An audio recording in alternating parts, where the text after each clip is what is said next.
I wanna be the very best, like no one ever was. To catch them is my real test. To train them is my cause. There you I go. will travel across the land. You want to do the entire song? Searching far and wide to Each Pokemon to understand the power that's inside. Pokemon.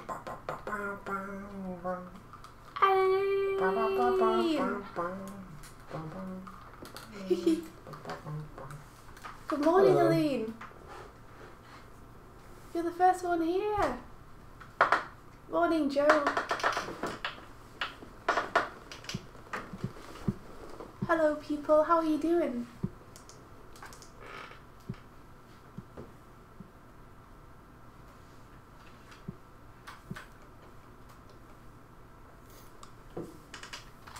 Oh, we've got a subscriber noise. Oh. We got a gorge. A Metha V Markwell. Thank you. Thank you, Metha V. Hello, friendos. Hey, Melon.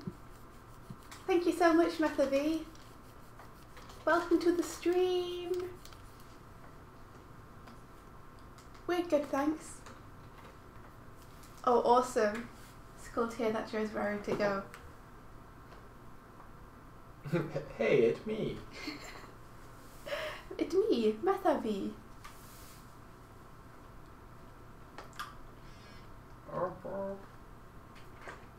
Ah, cool. I'm feline fine from Discord. Ah, okay. Hello. I was just talking to them.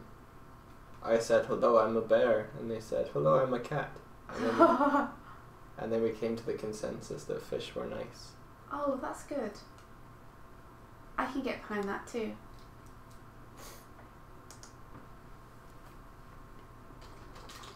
He is, yeah, Melon.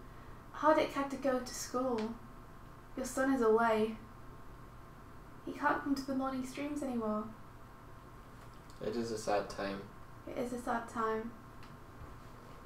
I mean, what's the point in even having them? Hello, Unicorn Curry. Unicorn curry. Yeah, Hello. sounds delicious.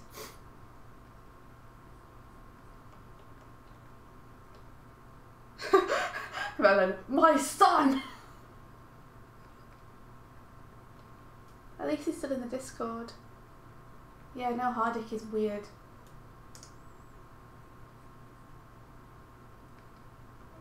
Hardik will always be strange. Hardik and Ethan were two of the first people ever to find the channel and be here like every single time.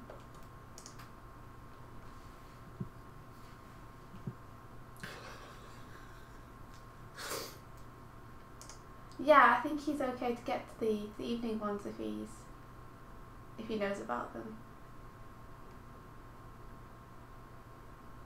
Hey, morning, Claire.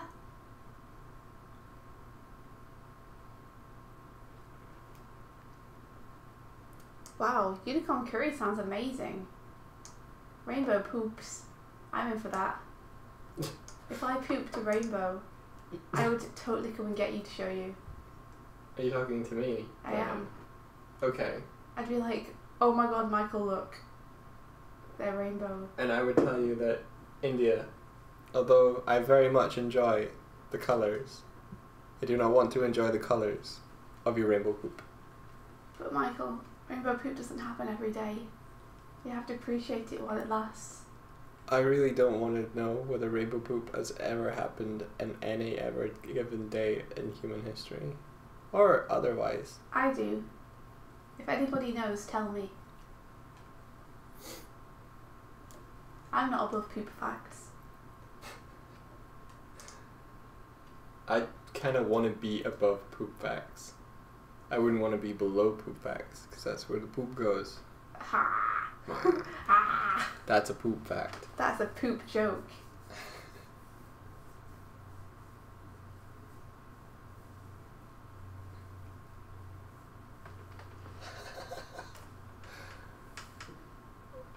Melon, you were here.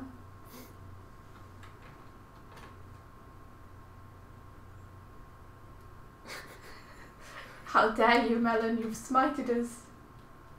You've been unfaithful. I'm only joking.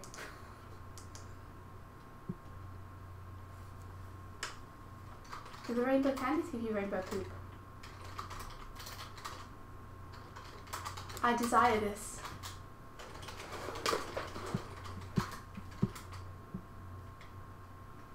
Am I emotionally ready for the TAZ finale? No. No, not even a little bit. No.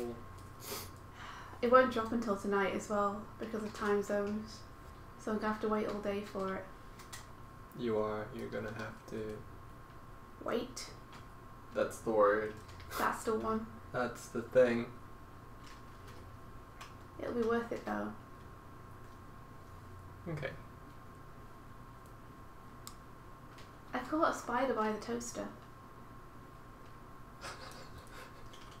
Was he just hanging out? He was actually. On a web. That's cool. Maybe he liked the warmth. Maybe. But he's under a glass now.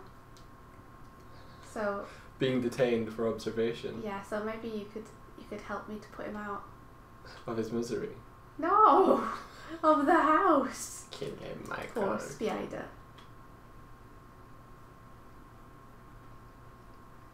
He was just being all toasty.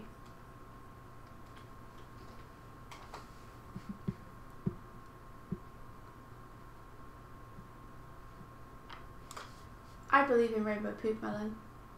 I believe you can do it. I'm going to try too. Oh, I don't want to know. We can both try and I'll tell you how it goes. Mike will see how it goes if it's successful. What is your what is your plan? Wishing really hard. Wishing real. Oh, I see what's wrong. What's wrong? I was on the wrong document. That'll do it. I was on the wrong document.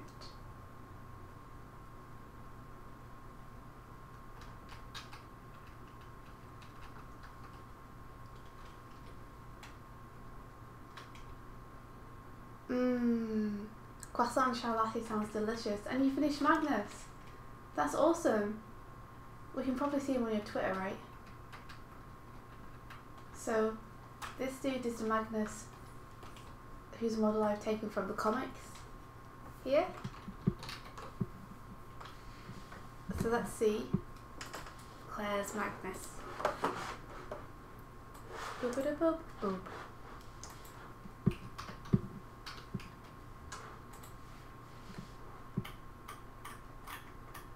Yay! And you've got Stephen. Yay for Stephen, that's awesome. I love the shoulder guards with the fur trim. That's really cool. The whole gang. Spooky Dukadan. The whole shebang. They look great. Nice job. Oh, Noel. Saying thank you. They work really well together too. This is mostly India's art style on both sides of the stream. Sorry, I've taken over. Yeah. I'll just colour it. It's because I'm working like so hard. Gonna make him darker.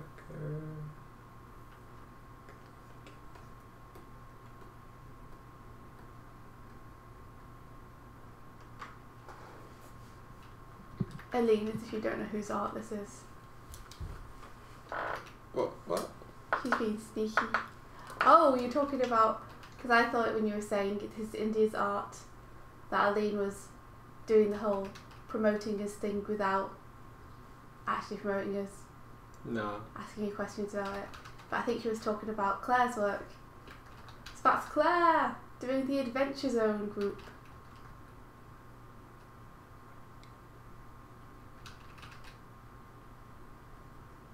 It'll be nice to have someone to rant to about the ending. So I'm glad we're all caught up. I can't believe I'm here in real time to witness it.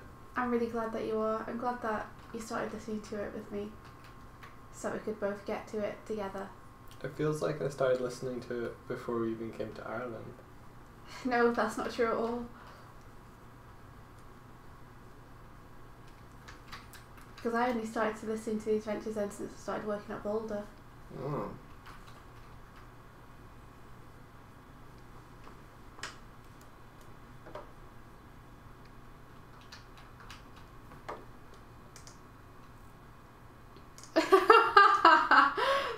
Nice, Aline. That's what I thought you were doing. Doing your whole kindly manager-s promotion thing.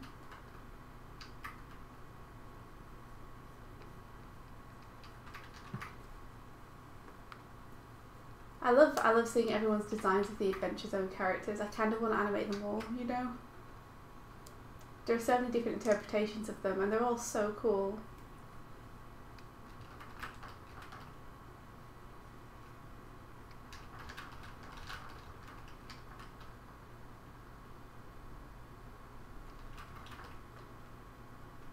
What are you up to, Mike? How do you mean? I'm colouring this comic. Oh. I couldn't see your cursor moving on screen. It wasn't, because I was reading a Twitter. Oh, okay. You caught me. I wasn't trying to catch you, I was just wondering if you were very quiet. I am a very quiet duck. I didn't know a bear. I give you a duck bear. Oh, a duck bear. That's a platypus. Tiny duck bears. Yeah, pretty much. A duck-beared platypus. A duck-beared platypus. That's amazing.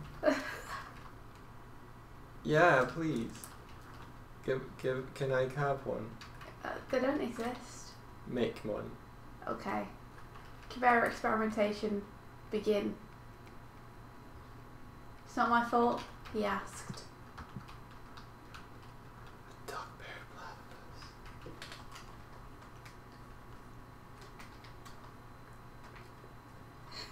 Gasp! They are tiny duck bears. Platypus kind of are tiny duck bears, aren't they?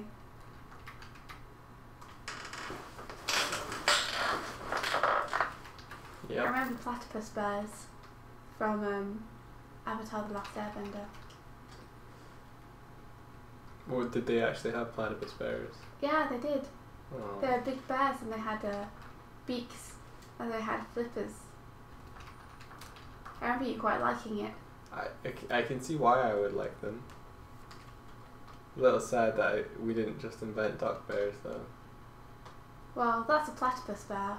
Well, a duck-billed platypus is kind of just like a duck and a bear. Platypus ducks. Bear ducks. Platypus ducks. Duck bear. Duck bear platypus. Duck bears. Nature's bears. Did you know that the polar bear dog was one of the first creatures that they came up with? Yeah, I think I read that somewhere, but it's pretty awesome, right? Because it was one of the original cast, but it got filtered out for the first series and came back in the second. It's very cool.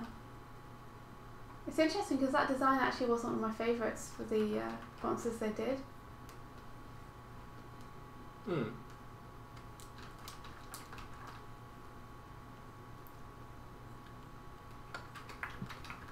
Did you have a favourite Avatar creature? Yeah. Which one? The sky bisons. Appa. Appa in particular, yeah. Sky bisons are amazing. Steiny4 or Steiny4. Thanks for the follow. Steiny! Steiny4, thank you.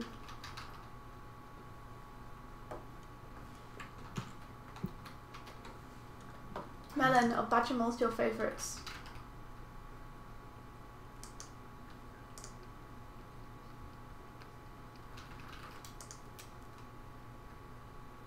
mean, I think the dragons are pretty cool, but that's not really a made-up creature. Well, it is, but not made up by the people who made Avatar.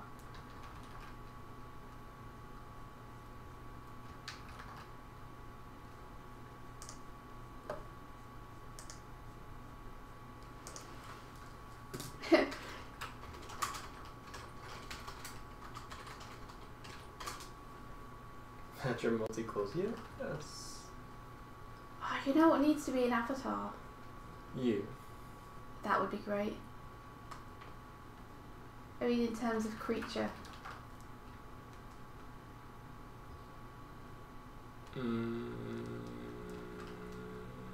What?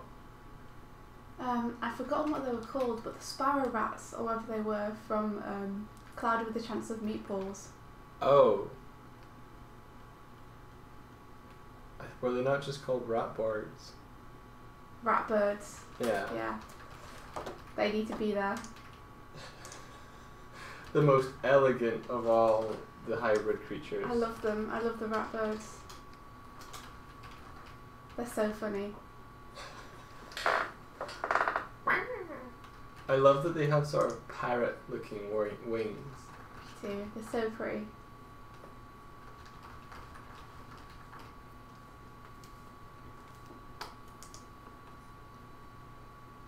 I did a thing that I don't know what it was.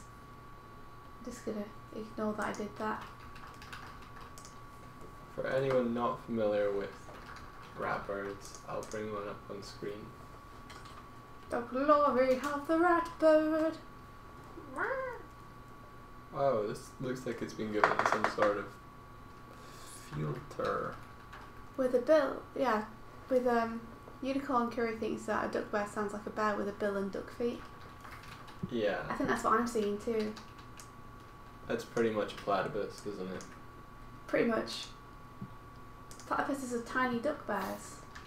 It's like Claire said. Those little creatures from Fantastic Beasts and Where to Find Them. Nifflers. Nifflers. Yeah. I think they're my favourite creature Ever? Ever. Better than a bear? Yeah. Whoa. Well, favourite fantastical creature.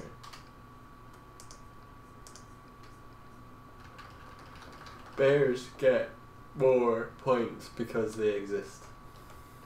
Nifflers exist. Where do you think all your spare change goes all the time? You steal it.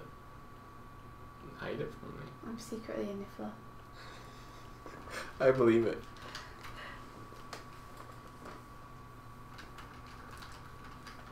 Oh.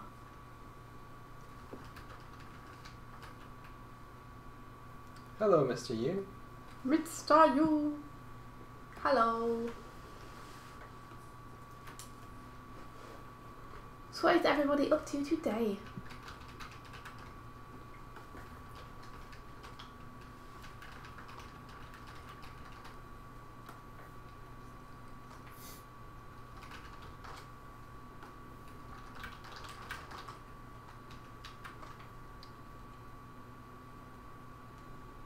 We're good, thanks, Mr. Yu. How are you doing?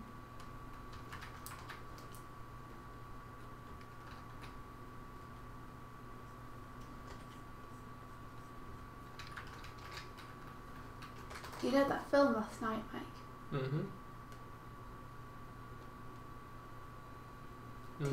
Did you see Merlin?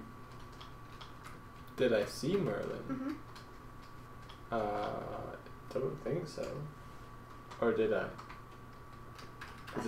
Is this a trick? No. I think it was her. I thought they were going to reveal it. Oh, okay. Maybe. That would be cool. What's her name? It never told you, did it? Nope. Yeah, she's probably Merlin then. Yeah, did you ever see him? Nope. His face? No.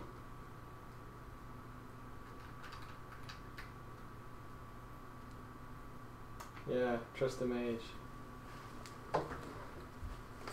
That's cool. Considering every other important female character died. Yeah, that's true. It was very like that. You say important female character. Don't think there were any really apart from her. Yeah. That's awesome, Claire. Thank you. Way. Hello, Bryony. But that was one of my favourite moments in that film was an editing choice, and it was so good.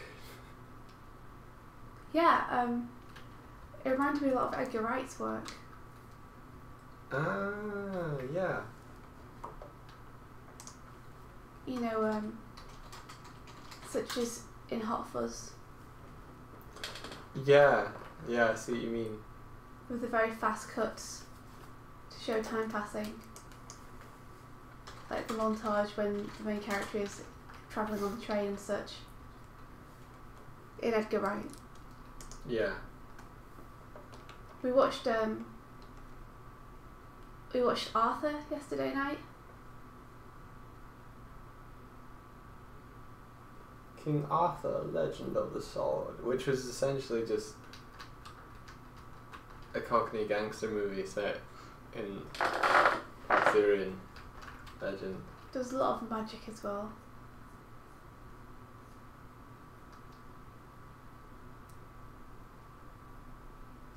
Hey, Bryony.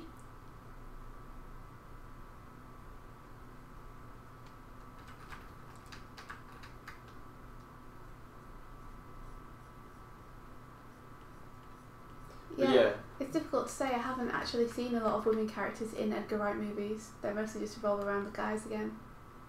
This was a Guy Ritchie movie, has to be said. And it definitely didn't have any female characters in it apart from one.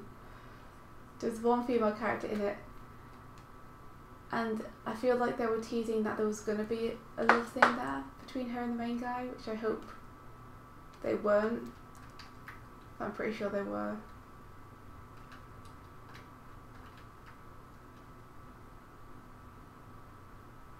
Yeah, I liked her attitude too. I really liked her accent. It made the way she talked really sort of interesting to me. Her intonation Yeah. was nice. She had like quite a deep voice as well. It gave her sort of a sense of dignity, which was pretty cool. It was nice not to have her sound like an American high school girl like most actresses sound like.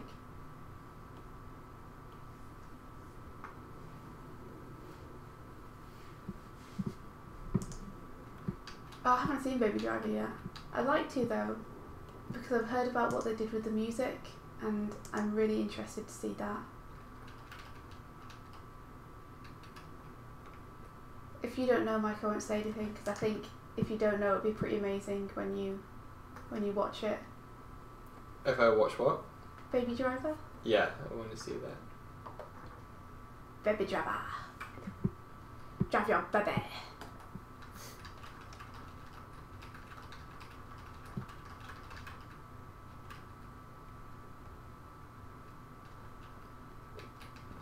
Yeah, it's a shame that happens a lot, that you have to say that about movies. Good movie, shame about female characters. I have yet to see Wonder Woman.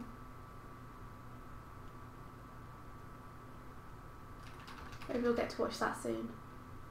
Yeah. Like there's lots of kind of superhero movies that we've missed so far. We did manage to see Logan eventually, but there's Wonder Woman, Spider-Man. Logan. Yeah, that's a good one.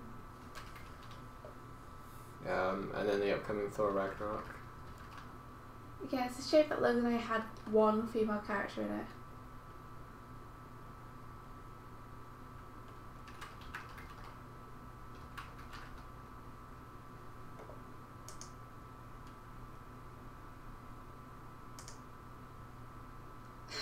You want me to beat up a load of bad years? I guess you'd be bad guys, but that's pretty great.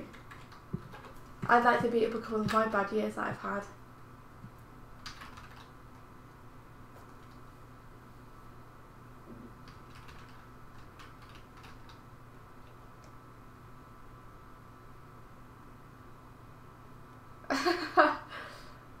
That's true.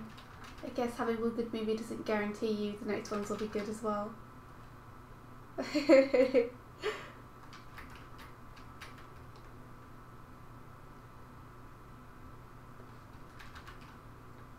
Yeah, that is a pain. Autocorrect is like the worst thing.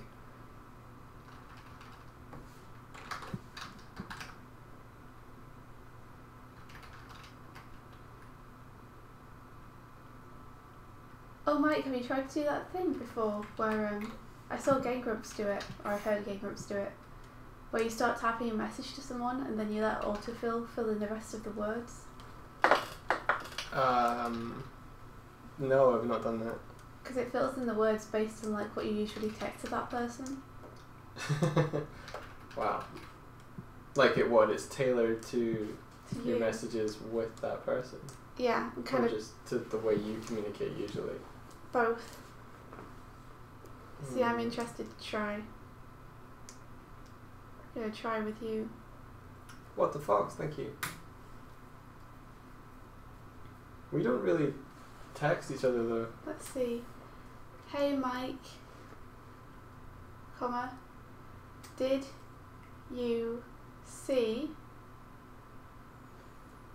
me at all times in a while ago?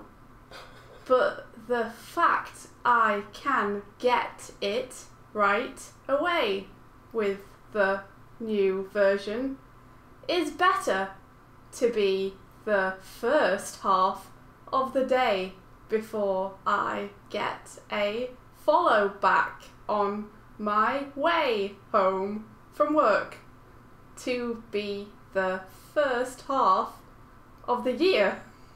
I see a pattern emerging. All you do is talk to me about things happening at certain times and for me to do stuff. I don't think I have a great way of life. And the other hand is the only thing that would make it a lot of the day before. There you go. So that's the general kind of text I would send to you, usually. Is this just texting? It is, yeah. You just start like you usually would, and then you let the autocorrect take the wheel. And you only can choose the middle options. So you last text me. When was that? I don't know, it doesn't tell me.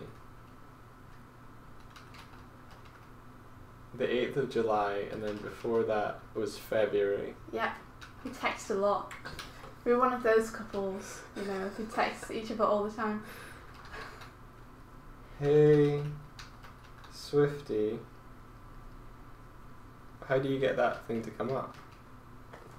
Can I borrow your phone? So, how do you usually talk to me? Oh my goodness, does yours even have it? I don't know. Are you just using the regular text thing to text me? Yeah, what was I meant to use? No, that's right. I don't get it. Jeez, what? I don't know. Oh wow. That's weird. Wow. What's going on? What is this? Let's see yours. Uh, What? Why is it flashing? I don't know. Give my phone back, I'm scared. Wow, you don't seem to have an autocorrect. But you sent me a message saying, hey Swifty, so thanks. I didn't do that. I did, from you. Well, how? So if you keep selecting the middle option, you'll see it keeps going. Well, this will just do the same sort of thing. Yeah. I'm just showing you so that you know what it looks like when you do it. Oh Mike, no autocorrect.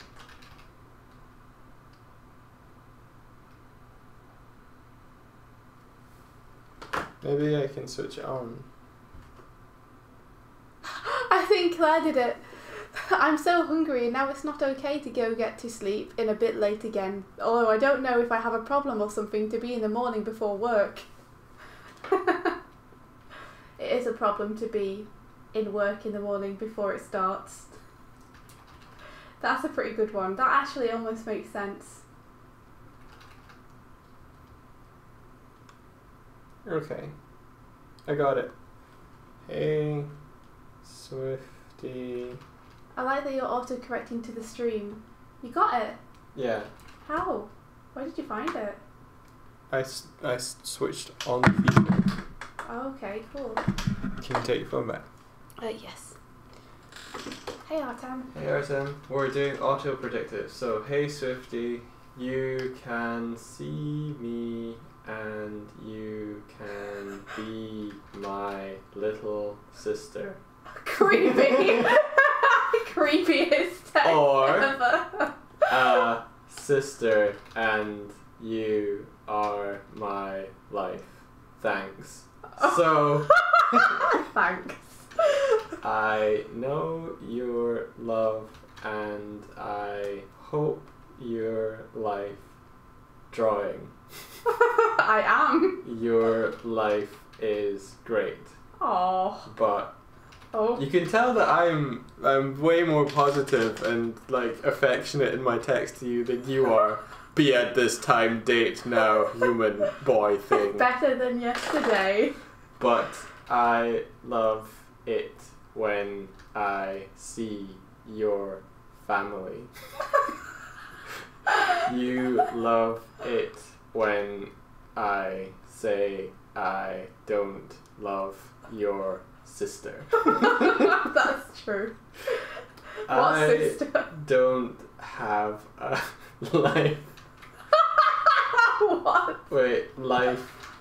You don't know how much you want me. You don't know how much you want me. And I am a sister. You say sister to me a lot. I must do, yeah.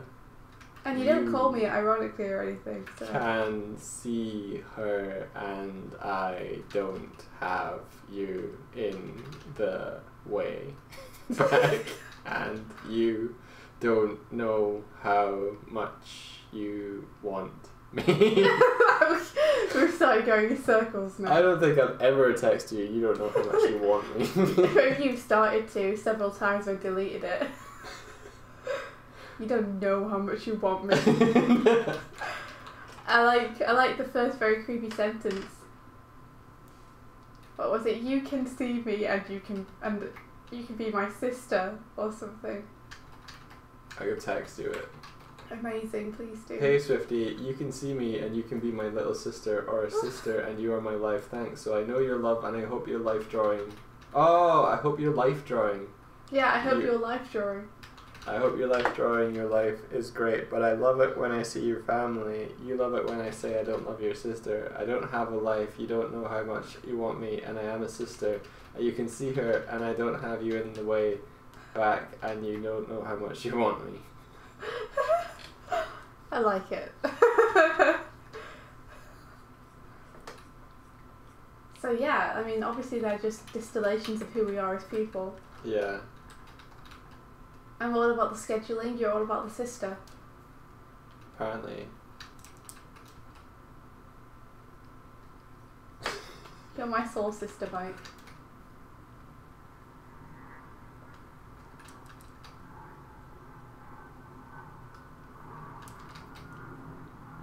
So I started at Hello India, and it's on a different thread now. What do you mean? Rather than Hello Swifty, I've started it as Hello India. You can be the sister, and you can see the same as you can be. You're so obsessed with sisters. You have a sister, but I don't think you've texted me about her all that much. No, pretty much not.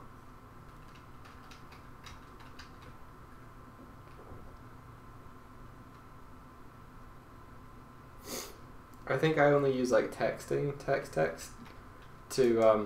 talk to my sister sometimes. We have another one from Claire, I'm who's so doing hungry. it to us on the stream right now. I'm so hungry and now it's so warm out and now it's so cold out, out here in my life. I've never had being able so much. I would be happy with my parents for a long, long day. I would be happy with my parents for a long, long day too. I can continue the one I was doing. It got weird though. It started weird, man. Hello India, you can be the sister, and you can see the same as it can be, the same way as she came the way. Your life is your sister's sister. You can be the best of your heart. Like no one ever For was. the best and most important thing to your life, and the best you have ever had. You You don't know how much to the best you have ever seen, and it feels so much love. And then your heart. You don't know how much you want me, a novel by Well. Michael Doig. And then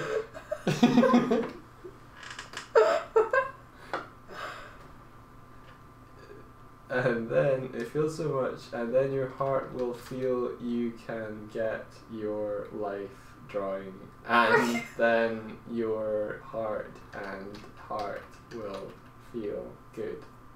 Then your heart will feel good. Your heart to heart. I don't write heart this much. Apparently you do. This is doing a very good impression of you. And then your heart and heart will feel good for your heart to heart and heart to heart with your life, and your life will feel the way your heart will be able your life. Your life, heart, life, drawing heart, life. I like how many times you said hi in one sentence to the point where it wasn't even a sentence anymore. I think it's like instant loop. Yeah, it's the auto text thing, dude. Your life will feel the way your heart will be able. Your life is a good life, and your life is the same as your heart will ever I want to feel see like. TAZ. Hello, Doigan Swift of my gospel is the best at Christmas. I love my life, so I don't know what to say to me that I'm a good morning person. I love it. I love it.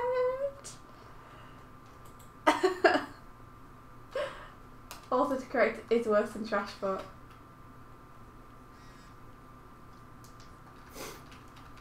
I like how often you say life and heart.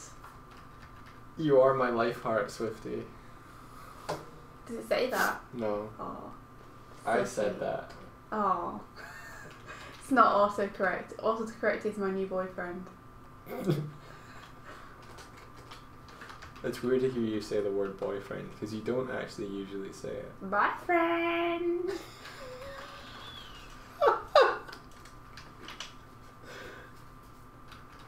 My man slice. Good morning, stream, and now it's a great day at work, full time, and aggravation and stuff. That sounds about right. Aggravation and stuff.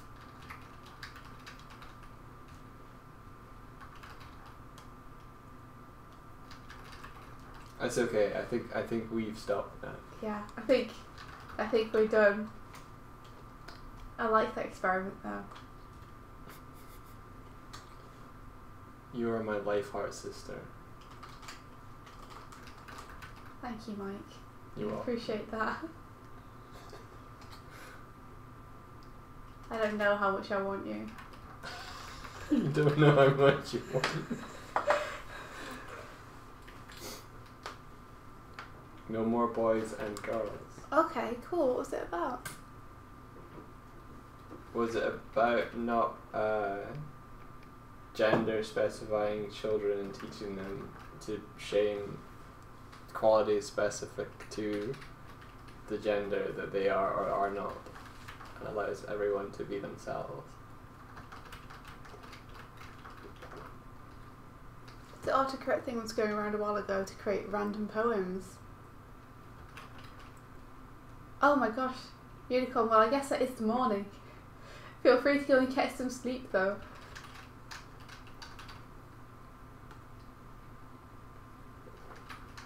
Sounds like you got the right answer, Mike. Gender neutral classrooms. Cool. How do they manage that though? Because,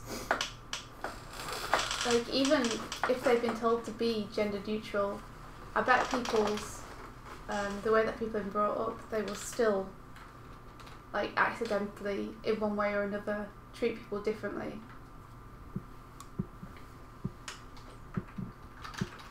Well, I guess it's removing that condition. Well, having that conditioning be absent. Yeah, but exactly. But how do you do that? Because the people who are trying to leave it absent have been conditioned in that way. Oh right, okay.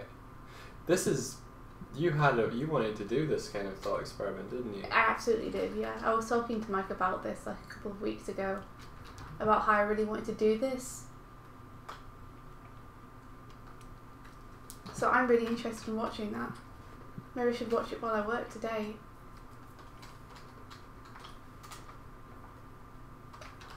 So you what added her bag. I see it. What older people losing their shit on the program itself, or just afterwards, like in reviews and such? Oh, I see. You started with Roses Are Red, but the same amount as it was good was the best at Christmas and a half-Irish Prince of Ireland, a poem by Fidz. That's beautiful. I'm going to try it. There was a tweet that went around earlier about someone who was painting faces, and a boy asked him to paint a butterfly, but his mum wouldn't let the boy get a butterfly painted, even though he asked for it. Because he was a boy? Yeah. Because it's perceived that if a boy had a butterfly on their face, they would be ridiculed by others. That's ridiculous. Yeah. It happens though.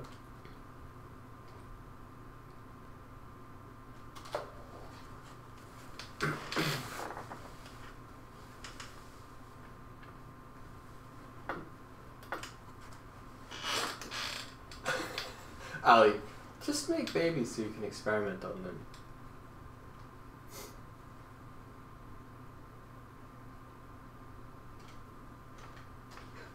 Roses are red. This is mine, by the way. Roses are red. Violets are you. Doing it wrong that I'm going back, and I don't think that I have a great way of the day. India Swift. It's kind of funnier since my ex's name. That's my ex's name. Violets are you. It's true.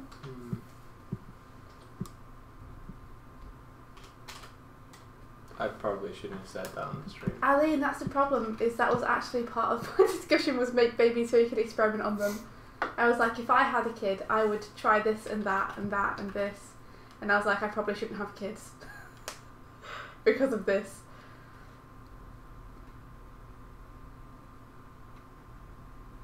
Someone calling it child abuse. What, not conditioning your child is child abuse? That's really weird.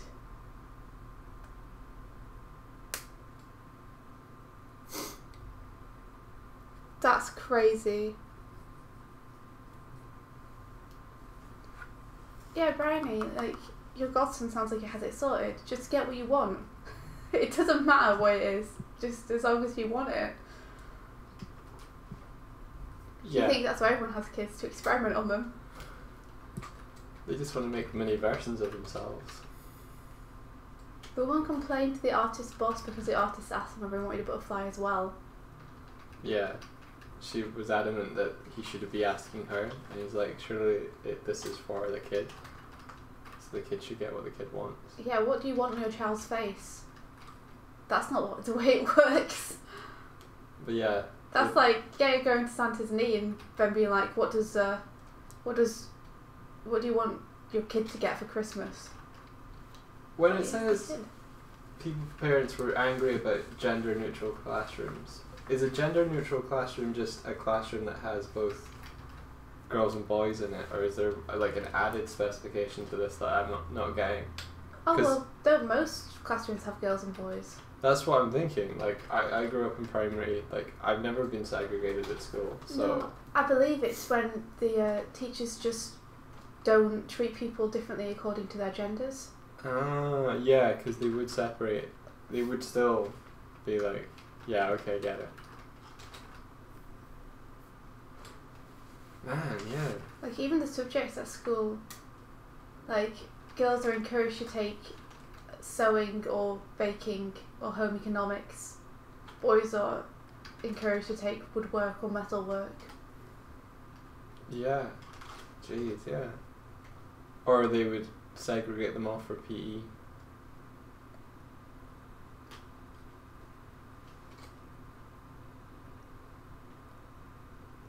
Yeah, there's boys and girls, but the teacher like calls the girls love and the boys mate, so they got rid of that.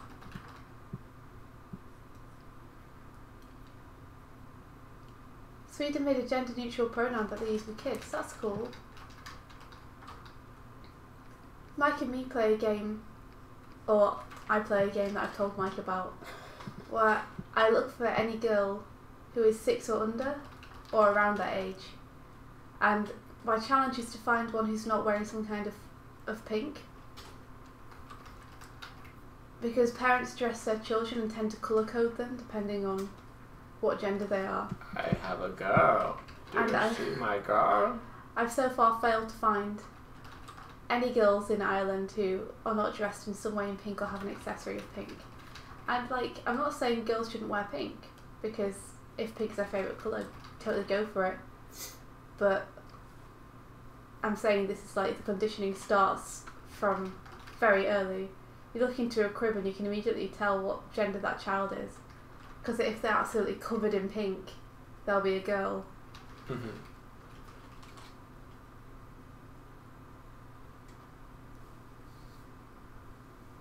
Yeah, they got rid of reading books with old cliches like aggressive heroes and passive princesses. Awesome. That's cool. That must have been hard.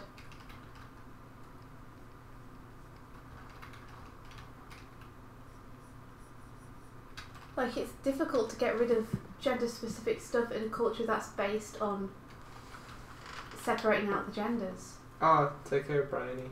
Because everything is written through that filter. Yeah. Like... Elaine, that sounds awesome. I think that's great. I can't believe people saying it's child abuse though. That really, like, that makes me angry. And I don't often get angry. I try not to, because people are entitled to their opinions and that's fine. Everyone can feel the way they want to feel. You know? People speaking for other people.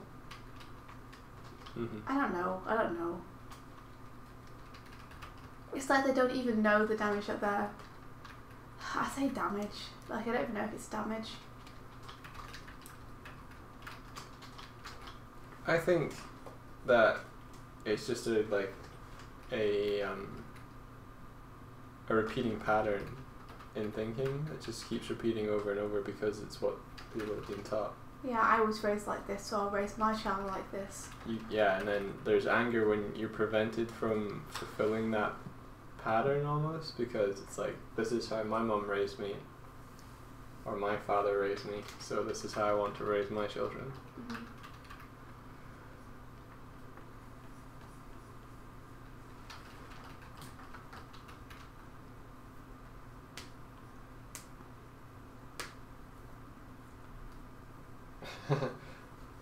There, like, because it's like, oh, that's cool, but it also means they're missing out on all the awesome fairy tales. I love me some fairy tales. Hogs Mountain of fairy tale books. They should just rewrite them so they're kind of gender neutral. Or at least as a balance, you know? Yeah. Because they could have some fairy tales where guys are rescuing girls, and then they could have some where the girls rescue the guys. Yep. And so long as there's a balance and it's not skewed either way.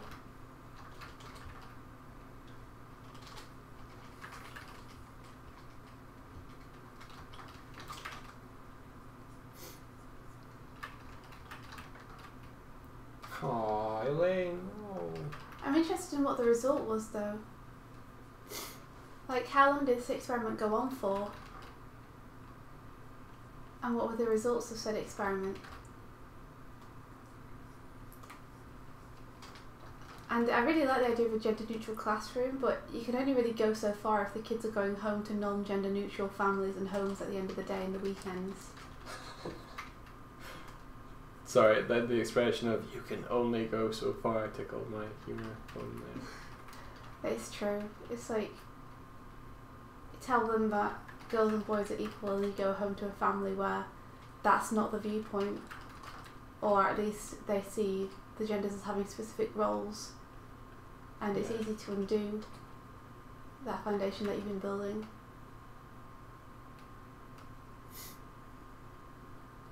Yeah, I see you. That's a good way to look at it. Find new fairy tales to promote. Like, there's an example given that the guy rewrote the code for Zelda, a Zelda game way back, and made Link female so that his daughter could play it. Like, stuff like that's cool. Yeah, it is cool. Like, his daughter could have played it with Link as a boy, but I think if I remember rightly in the article, it said that she was upset because she felt like there weren't any girls doing anything, and she didn't feel like she could identify with anything. Yeah. I always just identified with the male heroes.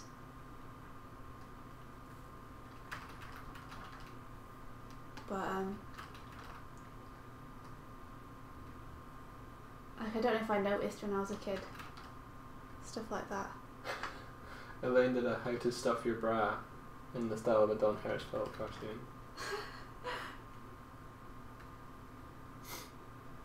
Nice. Is there a technique to it? And I think your comic will totally be your portfolio piece, right? So that's fine. If you just focus on doing the projects you want to do, they'll naturally be portfolio pieces. Ooh. We got a Gorsh. DYW, I missed it. DYW14 or something. Thank you for the follow. Thank you. DYW14. Do your work. That's cool. Aline also identified with the guys.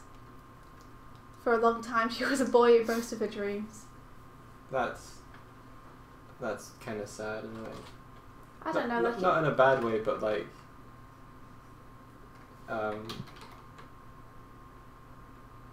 you know, like, what is it? I don't know. I'm waiting to hear. I mean, I never found it sad. Like, but I don't think I really understood what gender conditioning was back then. Like, I would just always see myself as the hero, whether that was male or female, and it was always male because, you know, I was always watching Thundercats or Power Rangers or Sonic the Hedgehog.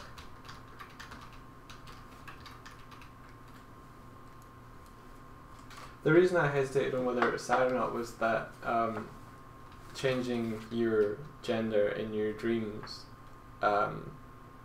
doesn't necessarily need to be seen as a bad thing, but if it's like, if that was what you were comfortable with and that's what like gave you cool kind of dreams and aspirations and whatever, then yeah, it's cool, but it's a shame that it had to differ from, like, you woke up and you weren't your dream self, I guess. I think it says you have to change your view of yourself to do interesting things. Yeah, that's a good way of putting it. It's unnecessary mental gymnastics. Gender fluid cringe. What does that mean? Yeah, I mean, I do feel like it's getting better. Like, a lot more people are coming out and, like, feeling okay to be themselves, or at least wanting to stand up and say I am who I am, which is really cool. Yeah.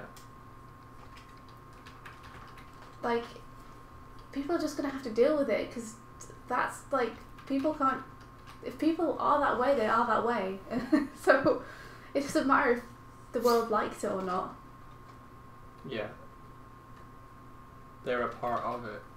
Like, you can tell them to hide it, but it's not going to change it.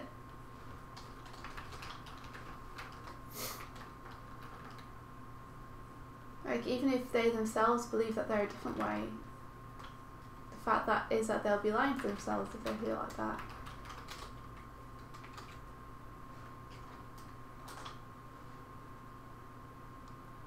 Yeah, Mr. You. I agree. Writing new stuff instead of changing the old stuff. It's much more difficult to change old stuff without people getting their hackles up. Yeah. If you just set a good example from here on out and create something new. Yeah, what was that expression? Be the change you want to see. Mm-hmm. Don't change the things that you don't like. Yeah. But make that change going forward to everything you do. Yeah, like be contributive, don't be subtractive, where it's like, no, I want to change that thing that already exists. Mm-hmm. Like, the Ghostbusters sequel, well not sequel, but the new Ghostbusters is a kind of an example of that, where they wanted to take a property that was very male driven, like all the cast, all the Ghostbusters were male, and flip it on its head. Mm-hmm. It's like, just make a new movie, don't... Yeah, it was a terrible idea. I don't know whether they thought they were helping, but thanks, we don't need the help. It's fine. Don't do that. Because then the film isn't about busting ghosts anymore. It's about the fact that women are Ghostbusters. Yeah. And it was very self-aware, and it just, like... There are some really cool moments and some really cool characters in that film. But the focus isn't on the story or the characters. It's on the kind of blow up around the movie, the meta narrative. You know, they did a study, like, I'm going to talk about games a little bit here, Mm-hmm. where it was like, you know, cater to the male audience, blah, blah, blah, blah, blah. And they found out that the majority of people who play games now, because of this shift in like Facebook games or whatever, is your middle-aged female, like, I don't know if it's as far as they said mother or whatever, but like, yeah, middle-aged women are the biggest group of games players now. Yeah, I think this is what sells is like just an excuse. Like, I don't think it's true. I don't think people have tried selling stuff that isn't like that. Like, they can come back to me with that excuse when they've tried the other way. But using it as an excuse not to try, how do I know if it sells or not if they haven't tried it? I think if people made more stuff which was accessible to both genders, they would widen their audience. So, I do think this is what sells is just an excuse. I liked Aline is saying about we need to stop pointing out differences and just see everyone as like a fellow human being. Yeah. Like there's something you said that really stuck with me, which was like, you don't want to be seen as awesome because you're a girl, like, or like you're a woman, you're female. You just want to be seen as awesome because you're awesome, and the fact that you're a girl is irrelevant to how awesome you are. That's because we're having another gender discussion, weren't we? Like, last week. But that's the thing that you see with, like, oh, Wonder Woman, it's a great film about a female superhero. Yay, female superheroes. And just like, yeah, okay, that's a narrative that you can put forward. Or you can just say, this is a great movie. Yeah, or a great superhero movie. Yeah, yeah. Like, the fact that it's a girl or a boy is irrelevant to the fact that it's a good story and a good character. I've not seen Wonder Woman, so I don't know how... I don't know what it's like yet. Because on one hand, it's important to celebrate strong female characters because that's a good way forward. But on the other hand, celebrating a character simply because it's a good character and it's female is kind of like, well, that should really be expected. That shouldn't be not the norm. So treating it like it's a special novelty, I don't know.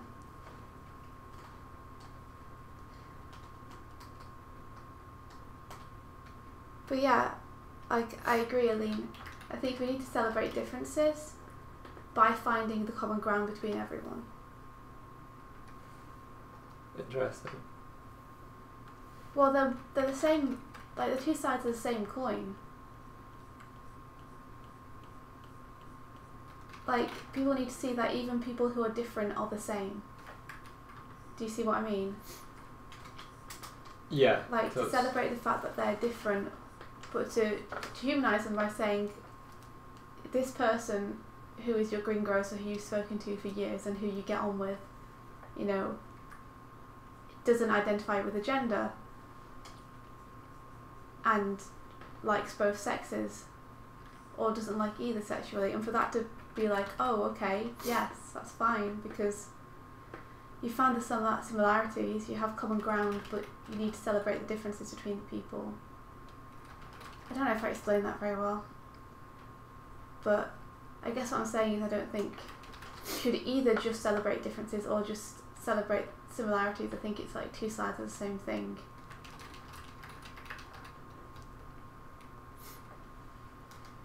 Yeah, it's tough when things have been discriminated against, and then think like the same material is celebrated because it acknowledges and it's so trying to think of how to put this. I think it's the whole concept of double standards thing, where something is attributed more or less weight or celebratory points or whatever because of it.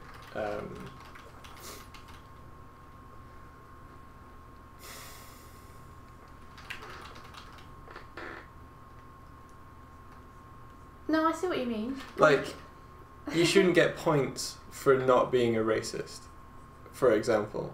Like, because racism is stupid, like, you shouldn't get, like, bonus points for not being a racist. Similarly, you know, like... Yeah. Let's say you shouldn't get bonus points for being a minority. And you shouldn't get bonus points for being a majority. Yeah. Yeah. If bonus points are distributed, they should be distributed or not distributed evenly. So what you're saying is that saying she's a really good skater for a girl is as damaging as saying girls can't skate. Yeah. I think so. Because the same thought motivates both. And even though one is trying to be positive, it's still showing that a girl skating isn't apparently the norm. Yeah. Like, the suffix of for a girl, just like...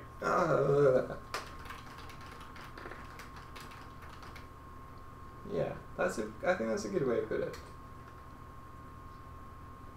Yeah, like, it's so complex. Like, I wouldn't know how to approach this problem at all. It's even though it's a deeply affecting issue that, you know, is very close to the heart for a lot of people, it is still fun to discuss, just to hear everyone's views and opinions on it. Like, I enjoy talking about this stuff with you guys because everyone's got a different viewpoint.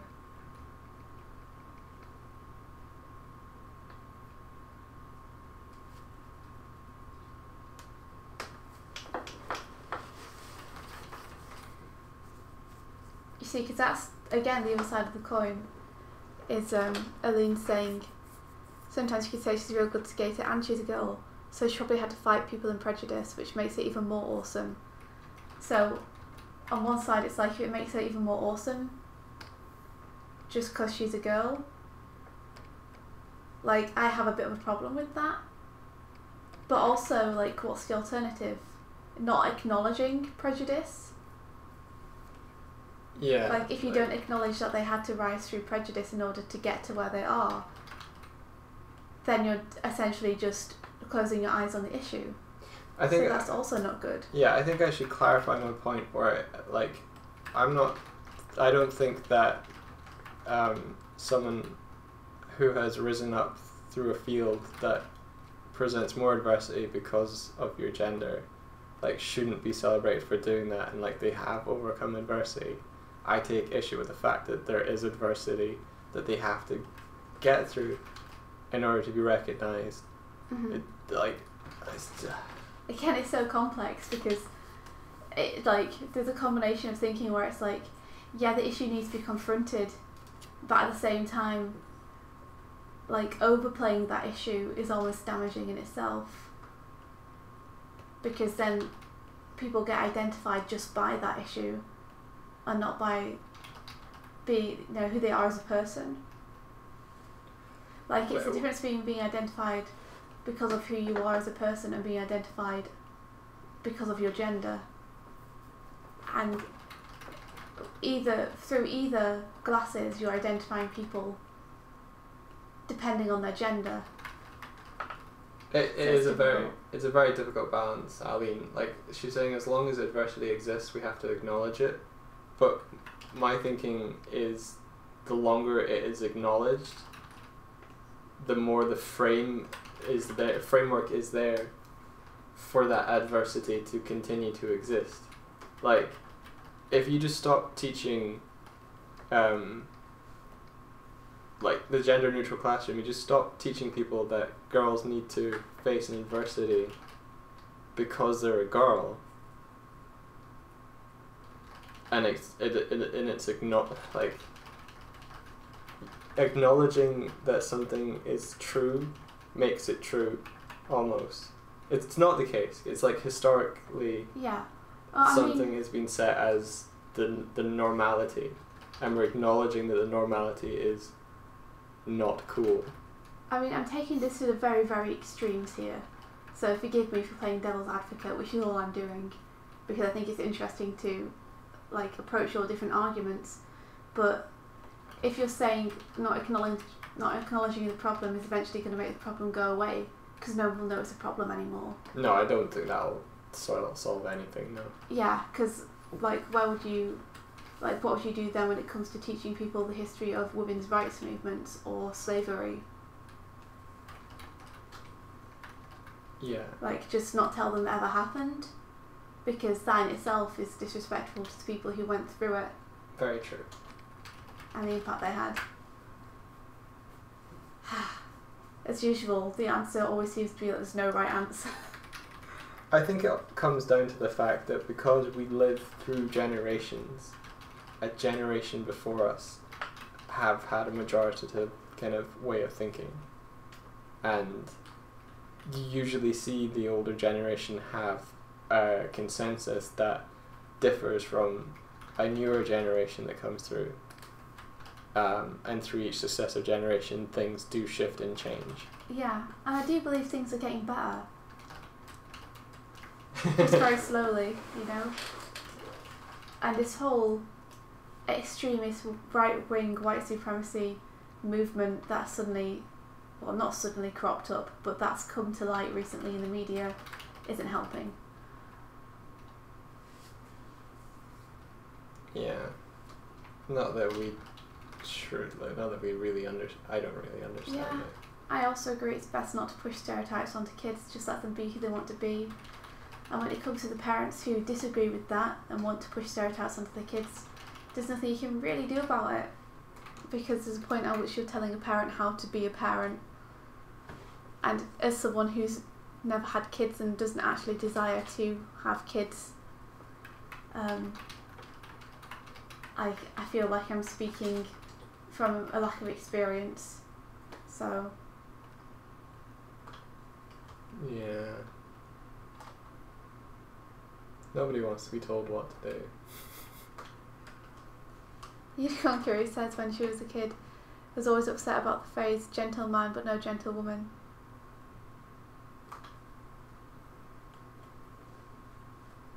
You're a gentleman. You get points for being a gentleman. I always thought it was really, really funny the way that, like, guys are called gentlemen when they hold a door open for a girl. I always thought they thought of holding a door open for a girl. It was really funny. I still don't quite get it. Like, I hold doors open for everyone, but I can also open a door myself, if need be. But I don't see why specifically doing it for a girl deserves applause. I think just open doors for people to be nice. This is probably... What's up? Claire was saying about Twitter the last few days, and it's making me think about events in America, and then it's also making me think I don't want to touch that topic with the barge pole. No, well, me either at the minute, because all I've heard about it has been what you said to me on the morning streams. Mm-hmm. So I know absolutely nothing about it. In fact, the first time you said it and you mentioned Nazis, I thought you literally meant that, like, some German people who followed Hitler had emerged, not people who were just identifying as, like, the right-wing beliefs of Nazis as white supremacy and such. I was very confused for a second. I thought we were in Wolfenstein or something. So I really, like, have no educated opinions to give on the topic at all. You know, other than white supremacy is stupid. Yeah, any supremacy is stupid. Yeah, well said. Claire's on a bus.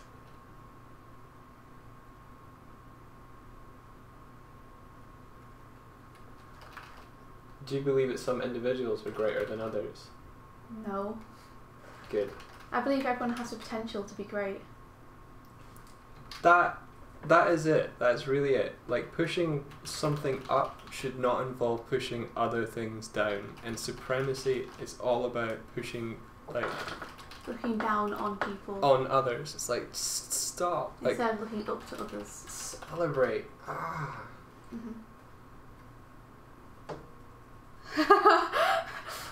Well, we won't make you explain it all to us again, Elaine, because I probably need it explained to me.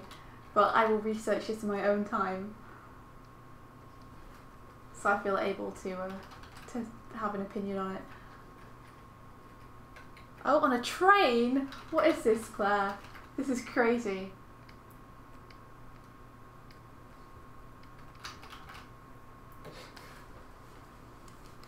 Alice, I thought you didn't want to get into this. Oh man. I don't.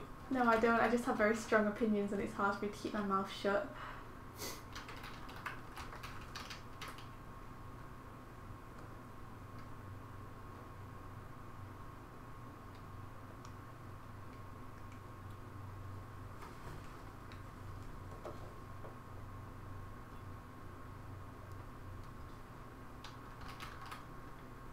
Yeah, like, no, it makes very little sense. I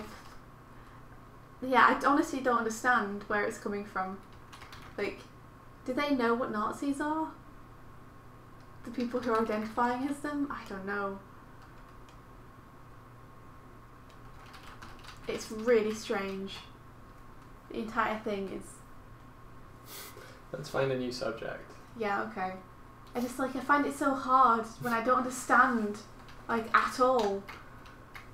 Like, I'm used to being able to see both sides of things. I'm used to that. So when I absolutely can't understand something, it's really annoying.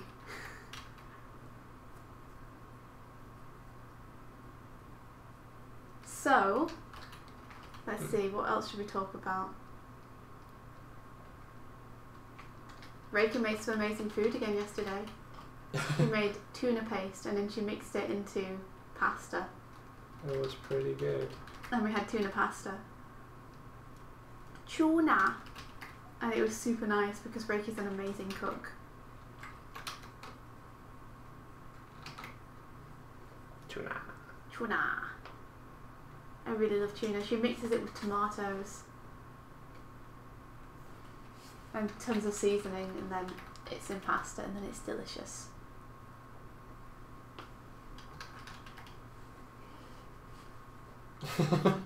It's related to eugenics. Yeah, guinea pigs. Anyway. So talk about something pleasant and nice. I watched a film yesterday that was not King Arthur. Oh, which Arthur. When India and I were like first going out, we went to Paris, and as we were walking around, there was a film that was like in theaters at the time called The Secret Life of Walter Mitty, and I'd never seen it. So yesterday I decided I'm going to watch that, and it's a nice film. The end. And you said that it was very much in the spirit of our thinking when we were wandering around Paris. Yeah. Like it's, it's about, I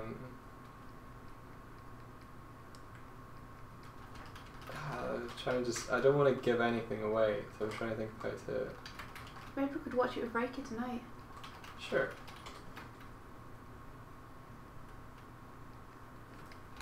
We watched some My Hero Academia with Reika. He's never seen it before, and we're like in the second season. But we put it on and she came into the room while we were watching it. And she's like, why is that guy always face palming? That was pretty good, yeah.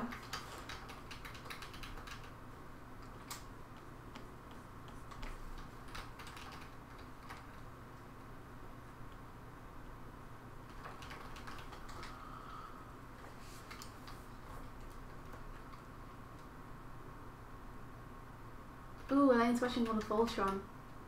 Oh, cool. That's one of the rewards, one of our many, many rewards for when we finish the project. We have a great many rewards lined up. Too many. Yeah, Sonic Mania, Dream Daddy, Voltron.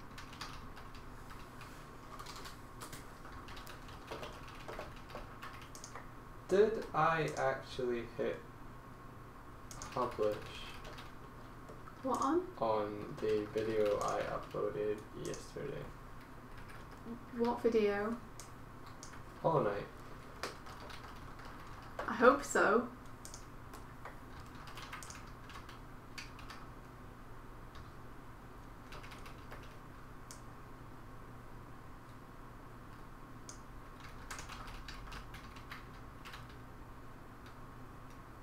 Did you?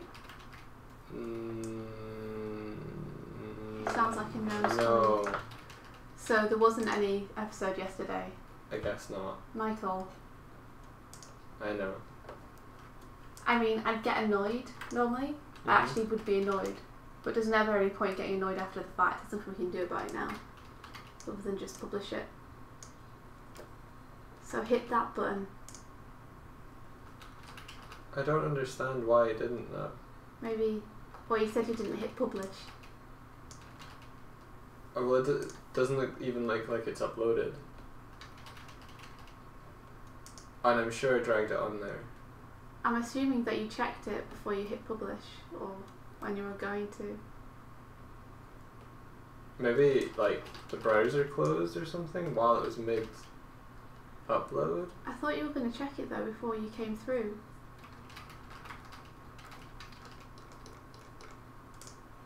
Like, I was with you when you were uploading it. I know, right? And I said make sure it's published before you come through.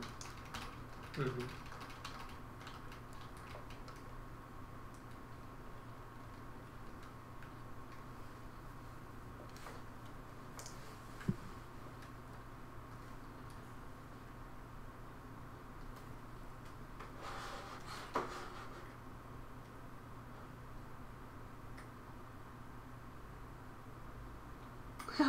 Aline got Night in the Woods, but she's scared to get into it. Go on, Aline, it's fine. Even if you do get into it, if you end up playing all day, it'll just be one day of you playing that game, because it's not super long. So you don't have to worry too much. It's not like you're getting into Skyrim or Oblivion or something, where you could just pour hundreds of hours into it.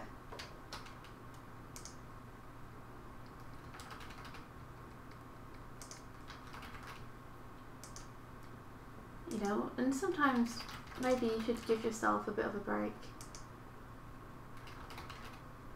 Maybe look at it through story goggles and it might give you some inspiration.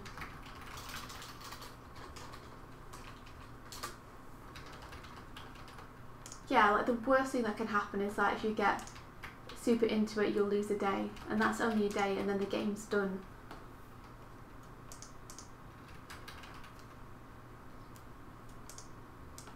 Is the Cities game the one you've been playing where you create like a civilization or a massive city? Morning, Owen.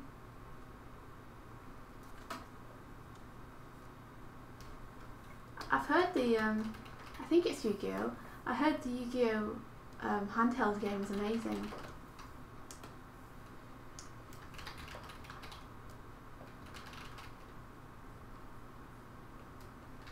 What's going on, Mike? What do you mean? Well, you were telling me about the Hollow Knight episode and what's happening with it. Oh, I'm gonna re-upload it. But I figured I'd do it when we weren't streaming. Okay.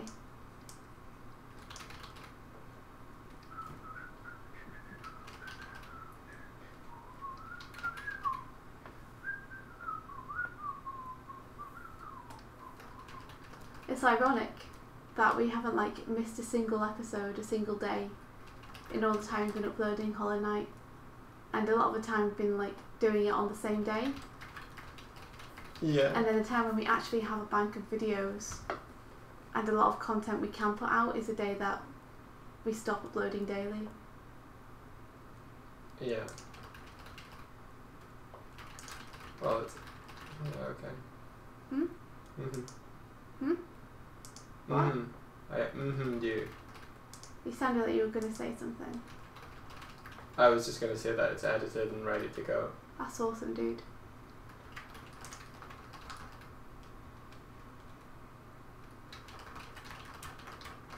Good night, Unicorn Curry.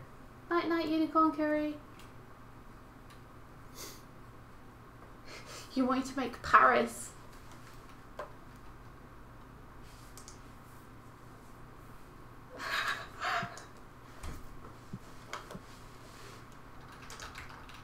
Thanks for coming and hanging out, Elaine.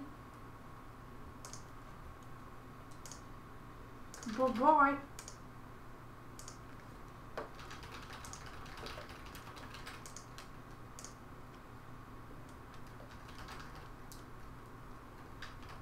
How's your page going anywho, Mike? Oh, it's getting there. Hey!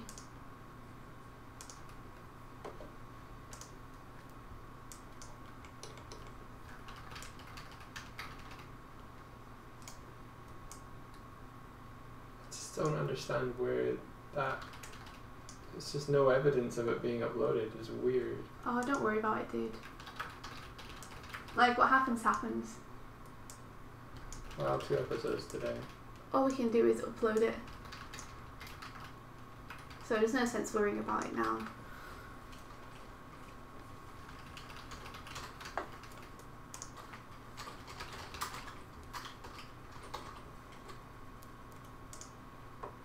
You put drywall into your scene. What were you making, Mr. You?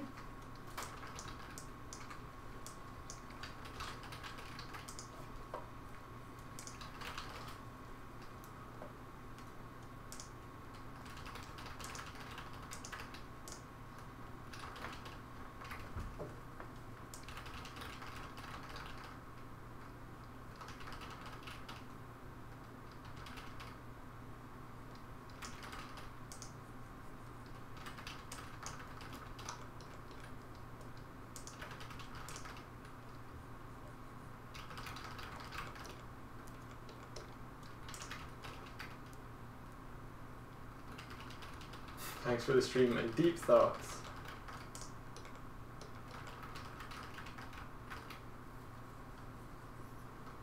Are you still looking around your computer? Me? Yeah. Because No. don't worry about the video if you're still worried about that. No, I'm uploading it now. Oh, I thought you said you were going to wait till after the stream. Yeah, I had to change my mind. Well, like, don't worry about it too much either way. Like, the best thing we could do is just to, like, continue doing cool work. I'm not worrying about it. Okay. It's just less interesting to hear you uploading something than it is to see you working on comic pages or... you know? Okay. Don't worry, like, accidents happen.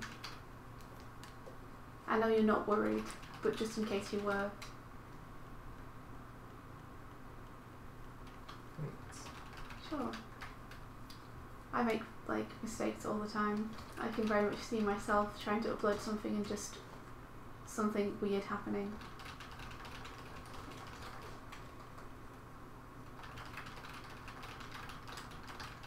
It's nice to have that bank of footage now, though. Yeah.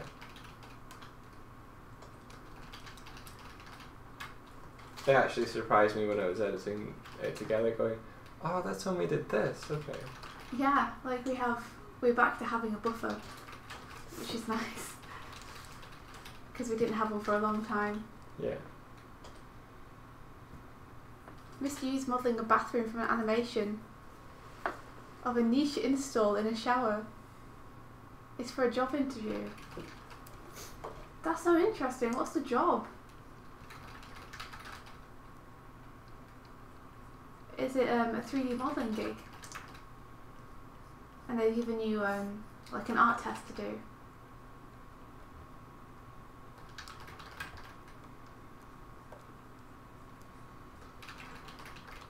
Geez, I don't think I'm anywhere near precise enough to be a modeller. Everything's so specific. Yeah, Liam, we finally have a buffer again for our Hollow Knight videos. Because we found enough time to actually do some proper recording of it. So we're no longer recording the same day we're uploading, which is like a little stress relief. Yeah. So we upload one a day, and they take like about 15 minutes a day to edit, and we normally record in 1 hour chunks, which gets us 4 videos.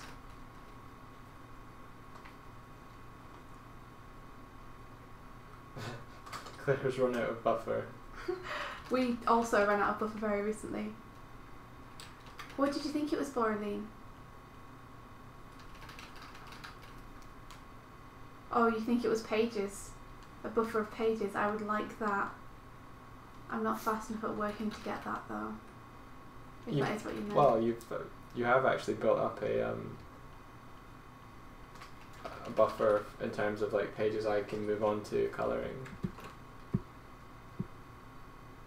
Oh yeah, I guess it's buffer for you. Oh, we try regular updates, Aline. So we missed one last week. I can't remember exactly why it was, but Well, it was on the Saturday, which was the same day at Comic-Con? I thought it was like because of Comic-Con, yeah, but it might not have been. No, I think it's just that we didn't get around to it. But we're trying to do updates twice a week. So around midweek and around the weekends. Yeah. We would, if we uploaded whenever we had stuff, we'd be uploading stuff every day. But we think that that would be annoying for people. Because people get Patreon notifications in their inboxes. And we don't want to be spamming people with Patreon updates every single day. So we figured it would be best to do bi-weekly. I don't know what you think. I think bi-weekly is good for me.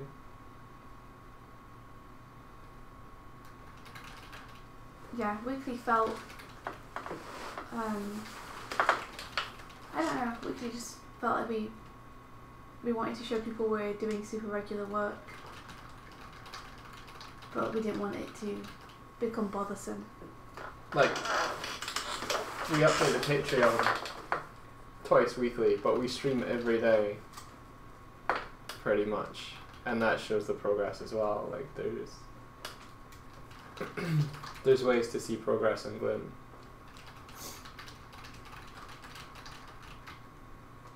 I guess they could change the notification settings, but would we really want them to change the notifications so that they don't get them? Yeah, No? like we'd rather they get the notifications. and that every time they're excited and interested to open them. That's the dream. I don't think we've achieved that yet, but we can keep trying.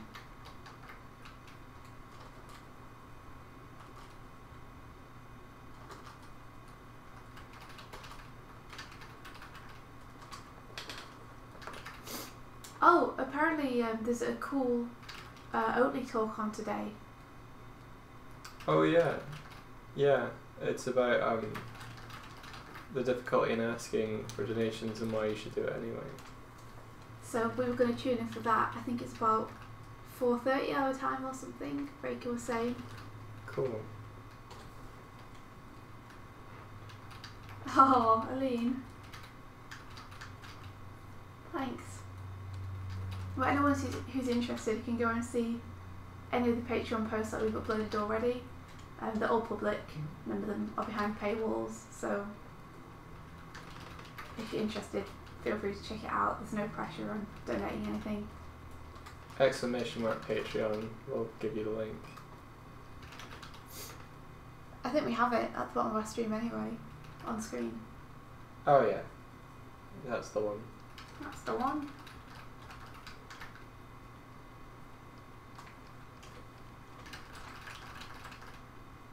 Yeah, everything's completely public, so that if you do want to check out what we've been doing, it's all there.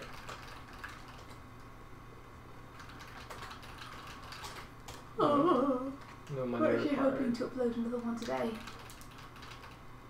Because normally we try to upload, I think we want to upload Wednesdays and Saturdays, but it's been kind of slipping. It's been some Saturdays, some Sundays, and today's Thursday, am I right?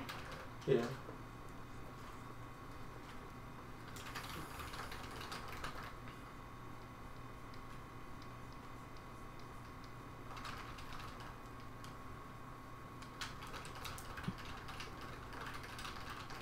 How are your thoughts coming along on the Patreon, Aline?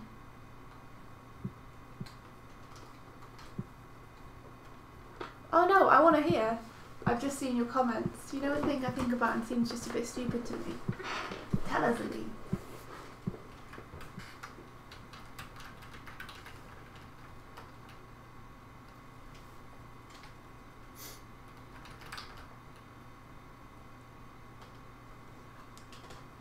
You can't say that and then assume you're not going to be super curious about it. That's not how curiosity works.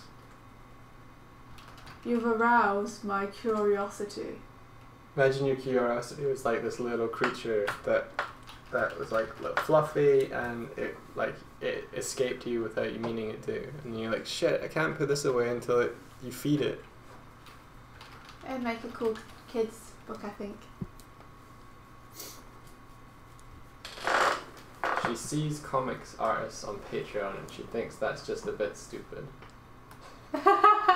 What are they doing?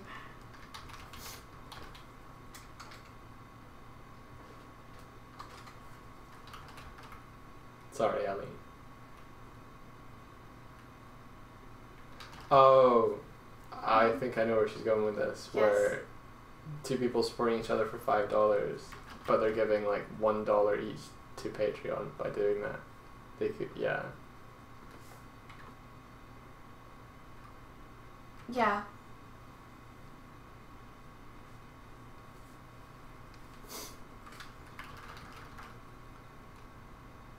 Yeah, exactly. It's fair because you want to support each other, but on the other hand, you're both continually losing like $1 by doing that. So it's tough. Yeah, it's nice to support Patreon too. I think that investment of maybe like the $1 out of the 5 or whatever it is, that sounds like money laundering to me. If you think about it in the sense that supporting another Patreon legitimizes it in a way to others that might be hesitant to support them, that $1 is going towards potentially supporting and convincing new patrons to consider. Yeah. So I guess what you're saying is that it's not super worthwhile if you're just scrimping by, both of you. But if one person's doing really well and is quite well known, and they have like, they're getting enough money to support themselves and everything, then it might be worth losing that money to support your friend. Yeah. Like, it's like back paying and forth, because people who are fans of yours will look at what you're supporting and be like, oh, let's see what this person I admire is supporting. It doesn't necessarily have to be someone who is like doing really well. It's more that like if you're giving each other $5 and $1 of that is going towards Patreon to Patreon, it's also an additional $5 to anyone that comes to it. Goes, oh, they're making X plus 5. There must be something here that's worth supporting. Mm-hmm. Yeah, I think there is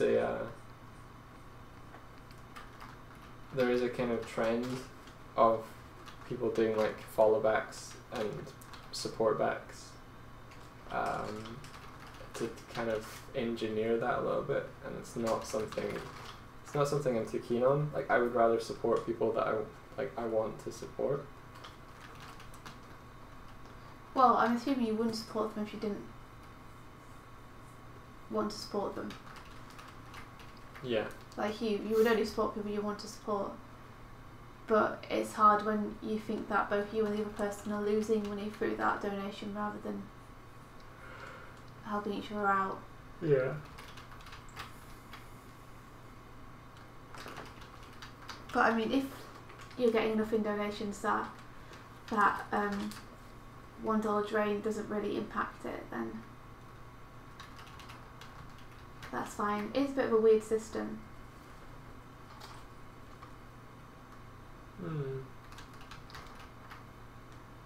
See you, Claire. It's been cool. See you, Claire. It's an interesting thought though, Eileen. It's something that we've thought about a little bit in terms of we want to support people, but at what point are we actually helping them? Like, versus hindering each other. There's a lot of patrons that I support actually that we need to bring over to the Doyle & Swift account. Yeah. Because on my personal account I keep meaning to do it. And I haven't yet. You're a terrible person. I just haven't got around to it. It's like, of all the things I could do during the day, when it comes to should I spend 10 minutes like looking at business card designs or designing pin badges or cleaning up this page or checking social media and replying to messages. Yeah, there's like only so much you can do. Shifting over my Patreon has fallen to the wayside a little bit.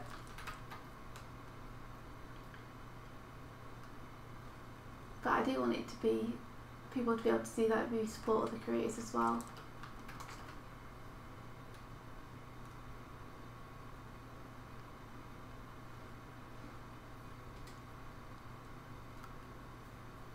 You still wonder why YouTubers like their own videos. Do they? Should I be doing that? That I think we're okay without doing that.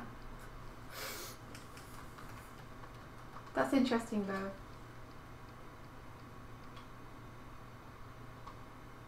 Mister, you just deleted Facebook. Oh, nice, dude. Good job.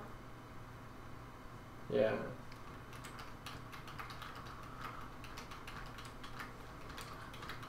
That's something that I would like to do.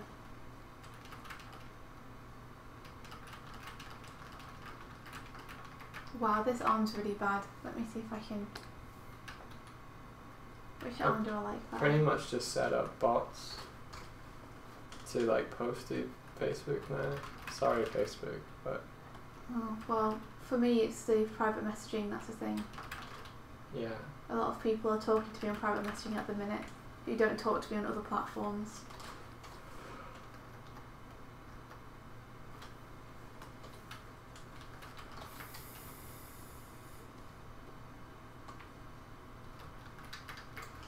Draws more attention to them than I want.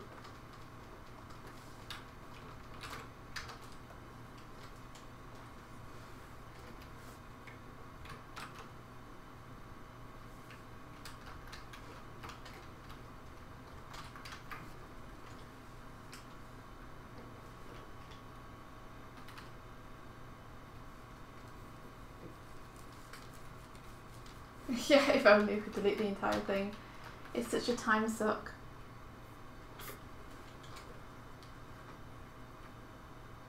Nice, Noah. Good for you. Don't ever go near that thing. It's poison.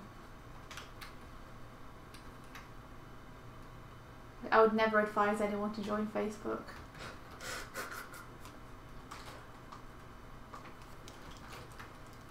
I really wouldn't. Like, I enjoy Twitter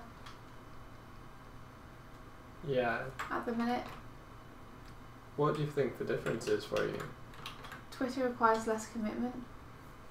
Okay.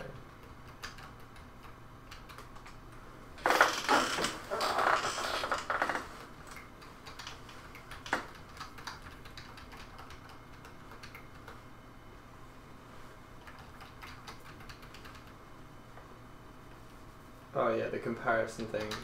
Yeah.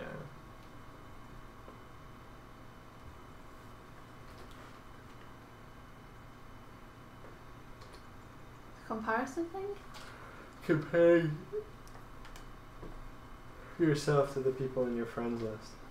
Yeah. As long as you know that what people show on social media like Facebook is never how their life actually is.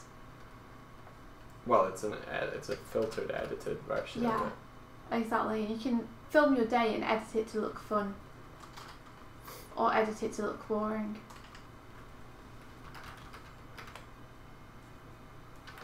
But if all you ever see are things people are doing, it's kind of like the one artist syndrome that I get when I'm looking at people's posts on DeviantArt or Tumblr or Instagram or Oh, you feel like they've Pinterest. all been done by the same artist? Yeah, like it's this weird thing where I'll look at people's art and I'll be like, oh my god, that person's so good at doing expressions and that person's so good at doing gestures, and look at the line art on this, and oh my god, this colour's amazing. And something in my head will be like, it'll all compress into almost like one person, and I feel like I have to live up to every single aspect of that. Like, oh, this person can do everything and I can't do any of this stuff as well. And it's like, wait a second, this was 30 different pieces. All And by 30 different people, yeah. Yeah, who all have different strengths and weaknesses. And all the pieces had good and bad things about them. But you're just summing it into one big uber artist.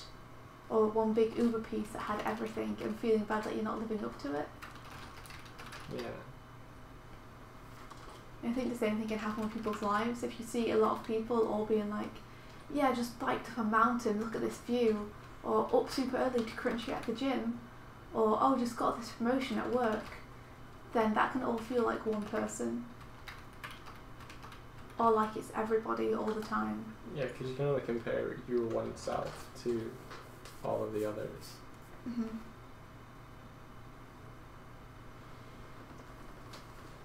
Yeah, groups and messaging is pretty much all Facebook gets from me now. Mm-hmm. Don't give up, Mr. You.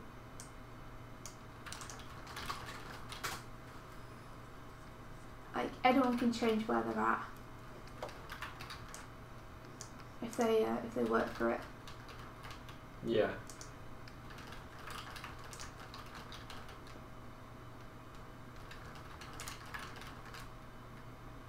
Just focus on my favourite mantra ever.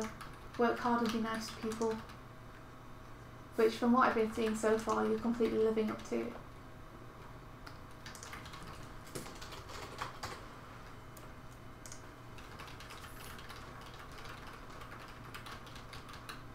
No, don't open up over here. Yeah. No, I hear you, Mr. You. I wish I could just make it go away for you. But, I mean, hopefully it helps to hear that me and Mike have it too. Like, there's lots of times that I will look at an artist, or look at a comic artist, or a storyteller, or an animator and be like, oh, what's the point? I'll never be James Baxter. I'll never have the emotion of Glenn Keane.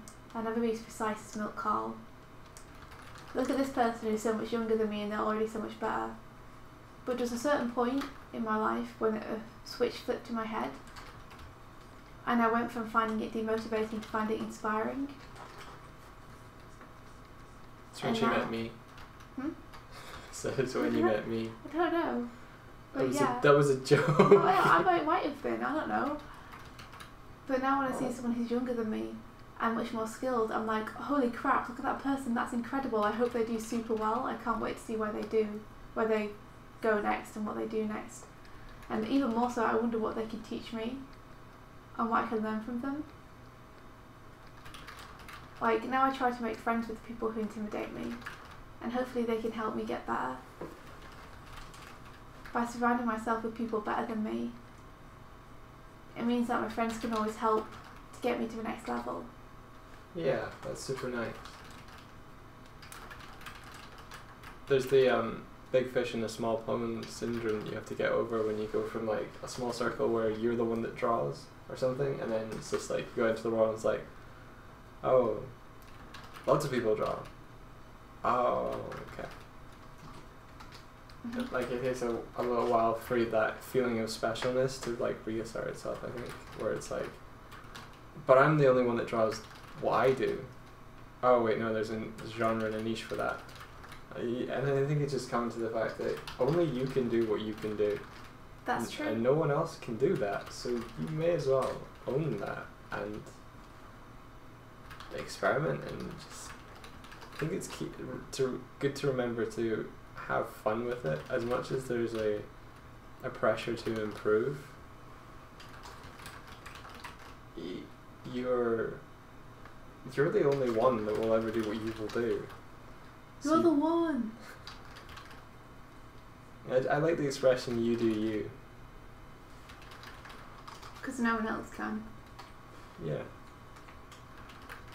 sounds super cheesy and corny, and it's the kind of thing that you'll never appreciate until you learn the lesson yourself. I still don't think I've learned that particular lesson. I just not realised that it's there. I think I discovered the joy in pushing other people forward. That's always good, yeah, helping other people improve. Like we've seen some animators that have come up from like our time starting streaming, and I'm thinking of Hardik when I'm saying this, but like his animation when we first saw it was like, oh cool, yeah. And it's just like, oh cool, yeah. Oh, cool, yeah, and he just keeps pushing with each thing that he works on. And like, as much as we might have inspired him, he has inspired us back. There's that synergy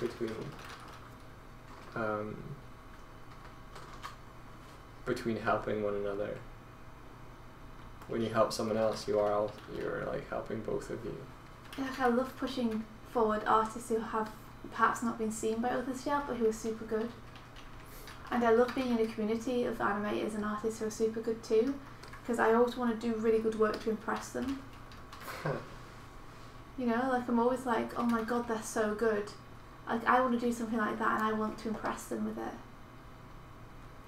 I know when people are better than me, and I obsess about it endlessly. But after I remember that ultimately means my journey isn't over, and there's someone more I can learn from. Yeah. Ali's just like, your babies are growing. There's so much like to learn from people though, and they're all so nice, and you speak to them and they're like, they just talk to you about how bad they think their art is. Yeah. Pull people up. Push people forward. It's one of the most rewarding things you can do.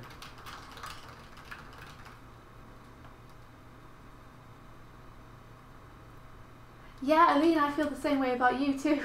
Every time I see your comic films, I want to make mine better. Like, I'm like, oh, Aline's got so much like of the tone and mood in this. I really want that in my comic. Next issue, I'm going to do better. And it keeps me like aiming higher, being able to see how good your work is. Like, I love that. You know, and seeing your character designs and your board designs and everything make me want to make my shadow creatures cooler. And then I can go to you and be like, Aline, help me. And you're so super nice that you make the time to help me out.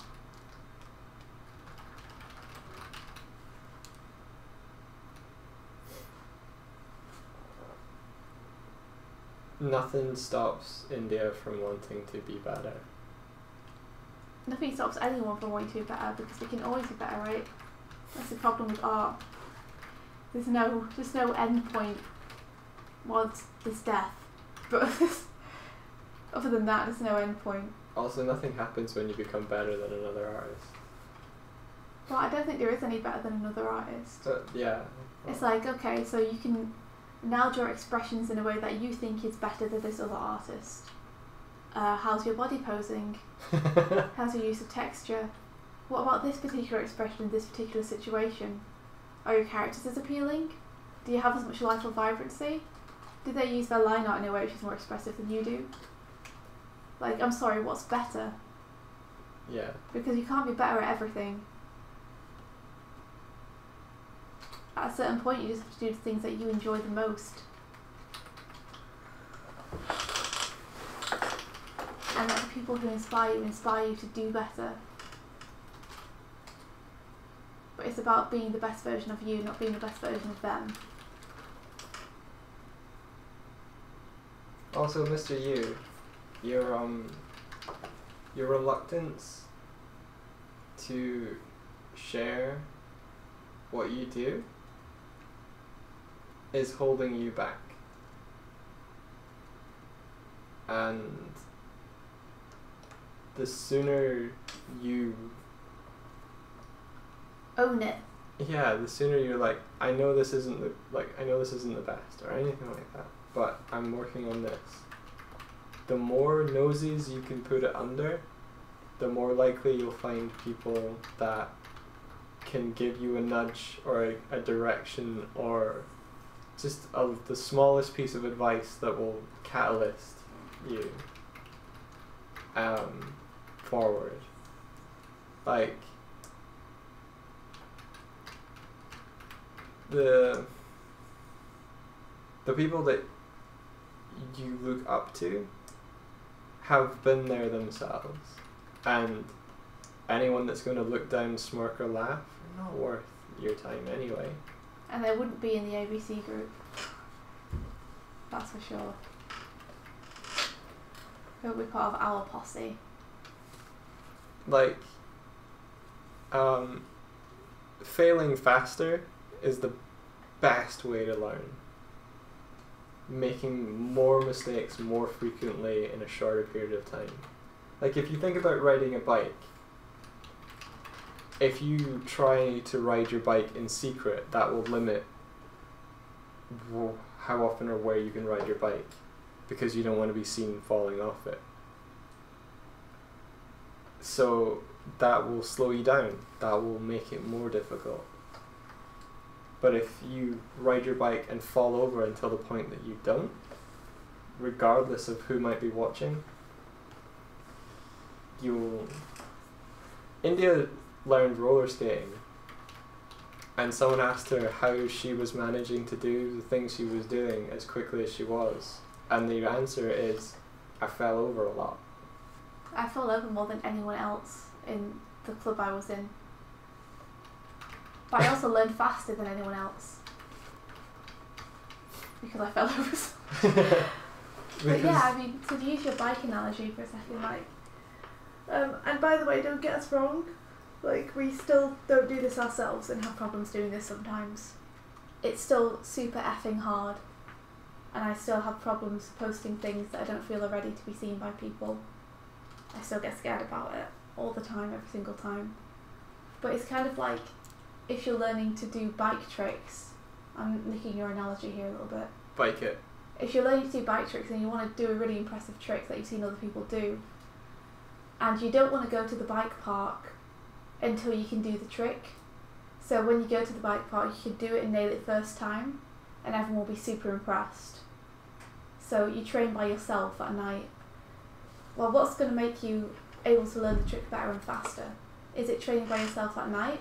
Or is it going to the bike park and doing it with the other people who are doing it so they can give you advice and let you know how to do it.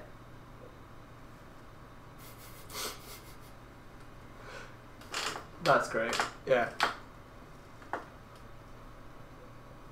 Because you'll strike up bonds with them, you'll share an interest with them. Life isn't about impressing people that you don't know. It's about engaging with people you do. Or getting to know the people you don't know. But yeah, I mean, isn't it more fun to all train together? And then you won't just learn that trick, you'll learn lots of other stuff too. And you guys can all help push each other forward and learn together.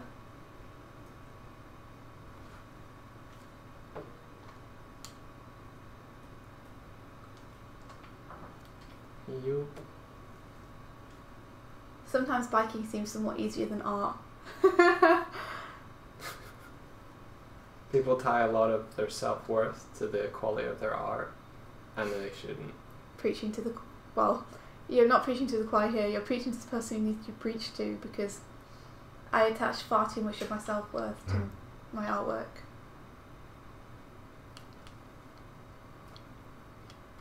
Yeah. We don't have this down, by the way. We can tell you sensible metaphors and analogies, but like I said, I still have problems doing this myself. Well, I've always found it easier to show someone work I've done than it has been to talk to them. Art was a way for me to escape myself and have others see who I was. So drawing in front of people or showing people my work has not, like, anything work in progress hasn't been an issue for me.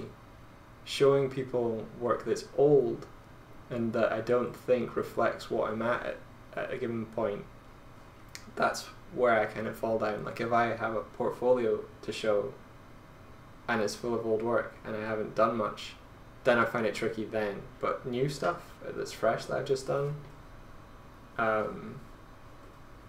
that's not been an issue for me. I mean, don't you do that thing though, where as soon as you do a piece and you're fairly happy with it, and then you think about showing it to someone and immediately see every single mistake with it? Like, even pieces where you're semi-proud of a part of it, you start to show someone and suddenly you're like, when it comes to actually posting that piece, I suddenly become scared that it isn't any good. It's actually rubbish. And it's not ready to be posted yet. I should take it away and work on it more.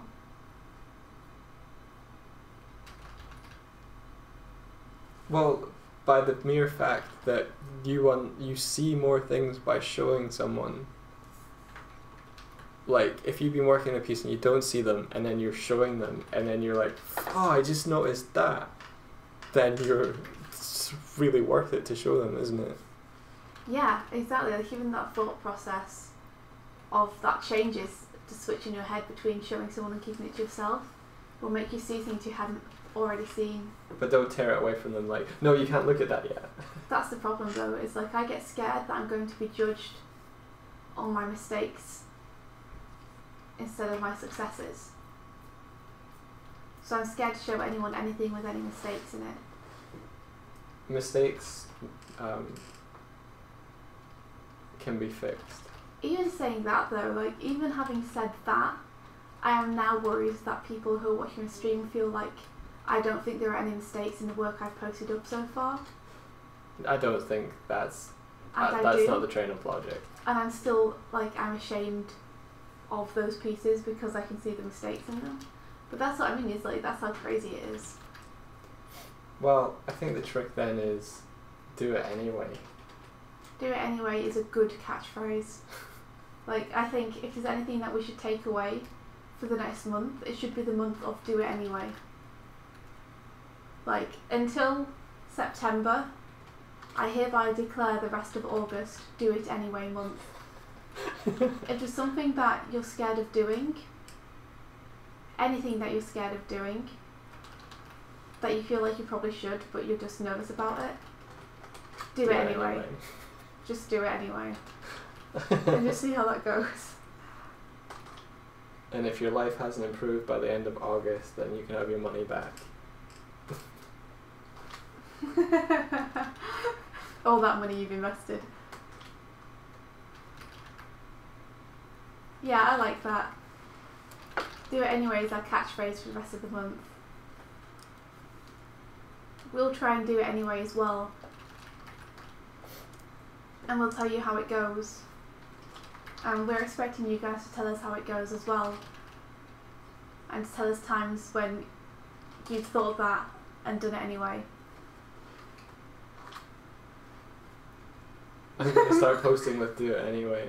Nice. Chris Marks is going to ride a bike into a volcano. We could tell you not to, but you'd probably just do it anyway.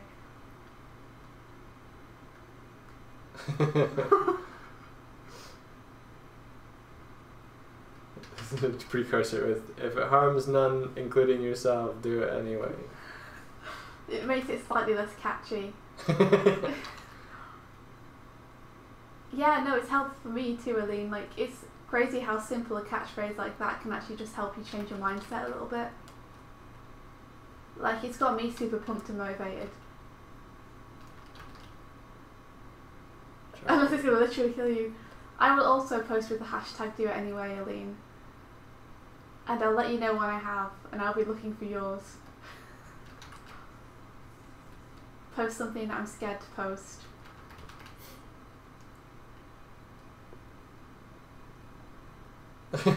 Yeah. It, unless it's going to literally kill you, but do it anyway.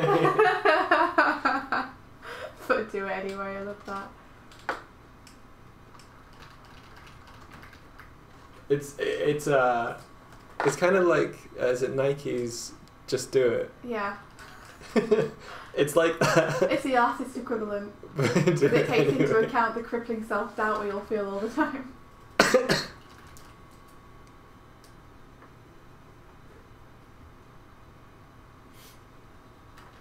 Yeah, fail faster is definitely a mantra I live by as well. That's what I tell myself every time I fail something. Is, well, I got that fail out of the way. Fail faster is good, yeah.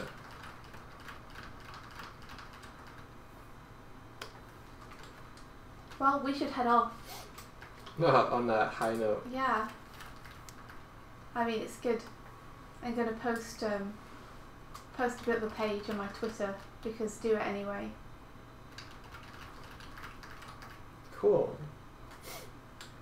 That's, if anything, I'm glad that's come out of the stream. Me too.